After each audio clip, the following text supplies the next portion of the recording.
नमस्कार दोस्तों, हमारे YouTube चैनल में आप सबका हार्दिक स्वागत है। फ्रेंड्स, आज हम कक्षा 5 विषय हिंदी अध्याय 5 अनोखी सूझ के अभ्यास प्रश्नों को हल करने वाले हैं।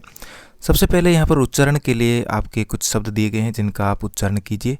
जैसे कि यहाँ पर मैं आपको बताता हूँ, ये लिखा हुआ है मान्यवर, प्रजापति, आमंत्रित, मिष्ठान। तो इस प्रकार इनका आपको सही उच्चारण करना सीखना है।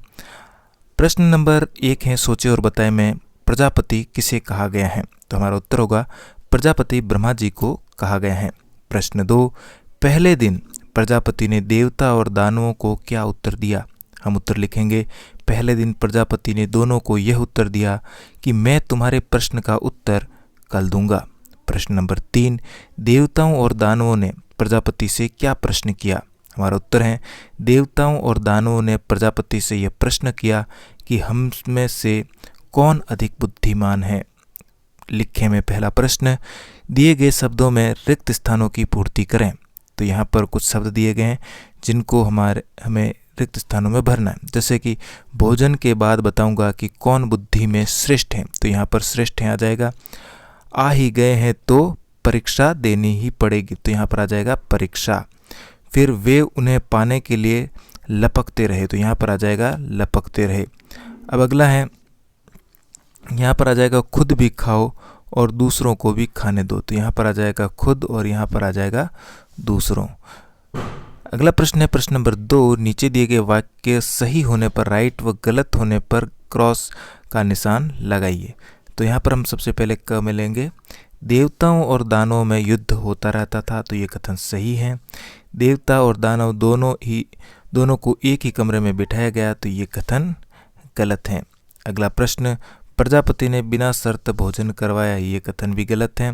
देवता परीक्षा में श्रेष्ठ निकले। ये कथन सही है। प्रश्न नंबर 3, प्रजापति ने भोजन करने के लिए किन को आमंत्रित किया। तो हमारा उत्तर है, प्रजापति ने भोजन करने के लिए देवताओं और दानवों को आमंत्रित किया।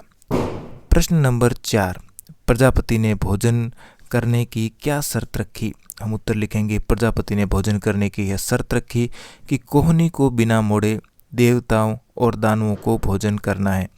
प्रश्न 5, देवताओं ने अपनी सूझबूझ कैसे दिखाई। उत्तर लिखेंगे, देवताओं ने आपसी सहयोग से एक दूसरे को भोजन कराकर सूझबूझ दिखाई। प्रश्न नंबर 6, शोरगुल कौन कर रहे थे और क्यों। शोरगुल, हमारा उत्तर होगा, शोरगुल दानव कर रहे थे।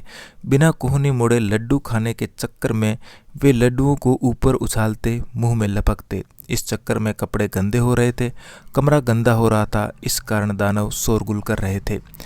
आगे बढ़े उससे पहले आपसे रिक्वेस्ट रहेगी कि अगर आपने मेरे चैनल को अभी तक सब्सक्राइब नहीं किया है तो चैनल को सब्सक्राइब करके बेल आइकॉन को प्रेस करें ताकि मेरे आने वाले सारे वीडियो आप तक आसानी से पहुंच सके।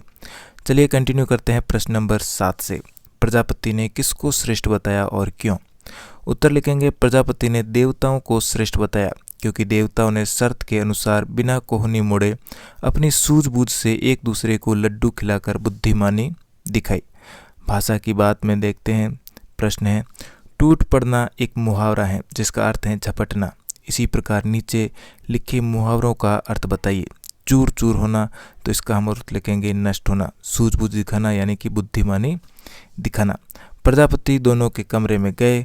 इस वाक्य में दानवों और कमरे का संबंध बता रहा है। का, के, की, ये तीनों संबंध बताने के काम आते हैं। अब तुम पाठ में से 5 वाक्य छांटो जिनमें का, के, की का प्रयोग हुआ हो। जहाँ एक संज्ञा शब्द का दूसरे शब्द के साथ संबंध बताया जाए उसे कारक कहते हैं। इस संबंध को बताने वाले का, के, की को संबंध चिन्ह कहते हैं। उत्तर में हम लिखेंगे 5 वाक्य। सबसे पहला है, कमरे के किवाड़ बंद किए। दूसरा, लड्डुओं के थाल पर टूट पड़े। तीसरा, वे एक दूसरे का मुंह ताकने लगे। चौथा, खुद भी खाओ और दूसरों को भी खिलाओ। और 5वां, एक दूसरे के मुंह में लड्डू देते रहे। यह भी करें में इस पाठ प्रश्न है, इस पाठ की कहानी का मंचन अपनी कक्षा में करें। तो उत्तर लिखेंगे, छात्र अध्यापक की सहायता से ये काम स्वयं ही करें। अपनी कक्षा को 2 भागों में आमने सामने बैठाएं। चर्चा का विषय तय करें और एक समूह दूसरे से तय विषय पर कोई सवाल करें। उसके सामने वाला बच्चा उत्तर दें। यह क्रम बारी बारी से पूरा करें। बाद में उत्तर देने वाला समूह प्रश्न करें और दूसरा समूह उत्तर दें। विषय बीच बीच में विषय बदला जा सकता है, तो ये भी छात्रों को स्वयं अध्यापक की सहायता लेकर करना है।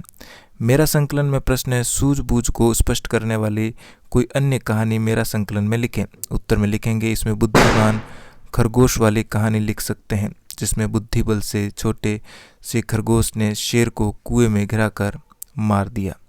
इसके साथ ही हमारा पाठ यहीं पर समाप्त हुआ। वीडियो अच्छा लगा तो लाइक, शेयर और चैनल पर पहली बार है तो चैनल को सब्सक्राइब जरूर करें। मिलते हैं इसी प्रकार के एक और वीडियो में। धन्यवाद।